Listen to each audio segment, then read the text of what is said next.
This channel does not promote any violent, harmful, or illegal activities. All content provided by this channel is meant for an educational purpose only.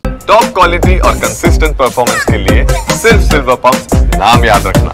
বসিরহাটে Trinamool Congress কর্মী খুনের খবর পাওয়া যাচ্ছে। তৃণমূল কংগ্রেস কর্মী আনার মোল্লা যার নাম, তাকে লক্ষ্য করে একটা দুটো নয় পর পর গুলি চালায় দুষ্কৃতীরা। মৃত্যু নিশ্চিত করতে তারপর তাকে এলোপাথাড়ি কোপ। প্রথমে গুলি চালায় দুষ্কৃতীরা, তারপর মৃত্যু নিশ্চিত করতে তাকে এলোপাথাড়ি তার উপর কোপ মারা হয়। মোটর বাইকে চেপে এসে হামলা চালায় একদল দুষ্কৃতী। বাড়ির কাছেই তৃণমূল কর্মীকে ঘিরে ধরে গুলি করা হয়। জমি নিয়ে বিবাদের জেরে খুন অনুমান পুলিশের। তৃণমূল কর্মী খুনের অভিযোগে 4 জনকে গ্রেফতার করা হয়েছে, বাকি অভিযুক্তরা অধরা। আমার সহকর্মী দীপঙ্কর এই মুহূর্তে আমার সঙ্গে রয়েছেন সরাসরি। দীপঙ্কর, আমি প্রথমেই জানতে চাইবো যে প্রকাশ্যে যখন এই ঘটনাটি ঘটছিল তখন প্রত্যক্ষদর্শী সেখানে কেউ ছিলেন, তারা কি বলছেন? আর এখনো পর্যন্ত 4 জনকে ধরা হয়েছে, বাকিরা অধরা। বাকি বলতে মোট কতজন এসেছিলেন?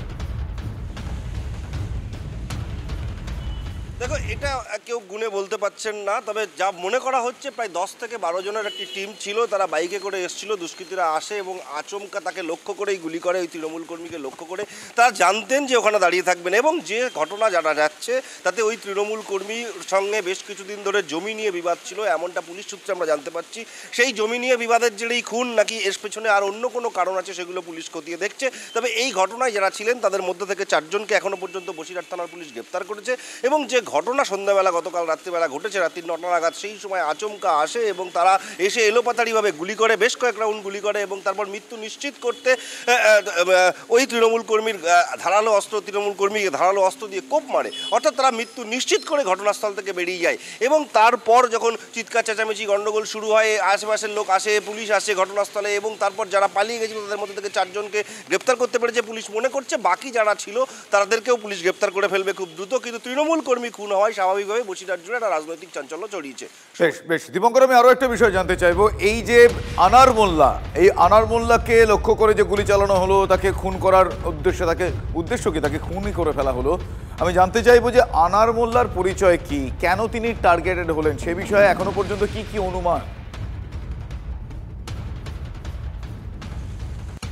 পুলিশ খতিয়ে দেখছে এই কারণগুলো। তবে পুলিশ সূত্রে আমরা জেলা পুলিশ সুপারের সঙ্গে কথা বলেছি, বসিরহাট জেলা পুলিশ সুপারের সঙ্গে।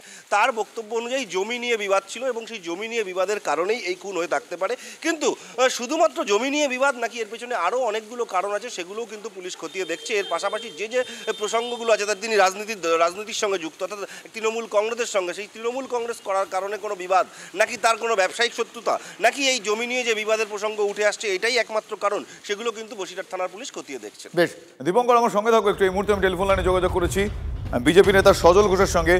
সজলবাবু, আবারও এরকম একটা ঘটনা, আবারও প্রকাশ্যে তৃণমূল কংগ্রেসের কর্মীকে লক্ষ্য করে পরপর গুলি, মৃত্যু নিশ্চিত করতে কোপ। আমি ওই একই প্রশ্ন করবো আরও একবার, যে কোন দিকে যাচ্ছে বলুন তো? এ রাজ্যের আইন শৃঙ্খলা পরিস্থিতি এভাবে প্রকাশ্যে এ ধরনের ঘটনা করতে কেউ ভাবছেও না। আইন শৃঙ্খলা কোন দিকে যাচ্ছে? আইন শৃঙ্খলা আছে কিনা আগে প্রশ্ন করুন। আইন শৃঙ্খলা আছে কিনা আগে প্রশ্ন করুন। আচ্ছা, এই তৃণমূল কর্মীকে খুন করেছে কারা? দুষ্কৃতীরা। 4 জনকে পাকড়াও করা হয়েছে, বাকিদের খোঁজ চলছে। সেই দুষ্কৃতীদের রাজনৈতিক পরিচয় কি? দুষ্কৃতী যে মরেছে সে তৃণমূলের কি সাধু পুরুষ ছিল? সেটা সে ওখানকার জেনে নেন, দেখবেন সেও জমির দালাল, কিংবা সেও জমি মাফিয়া।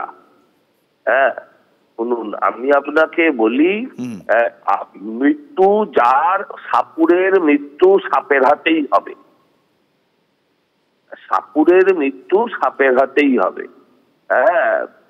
সমস্ত রকম দুর্নীতি, সমস্ত রকম অন্যায়, সমস্ত রকম বেআইনি ভাবে রোজগার আজকে এদেরকে মৃত্যু পথে পতিত করেছে।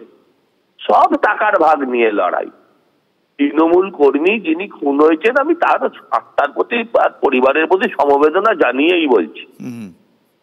তিনি কি ওখানকার সুফি সন্ত ছিলেন? তা তো ছিলেন না। বুঝতে পেরেছি। ধন্যবাদ সজল বাবু, ধন্যবাদ।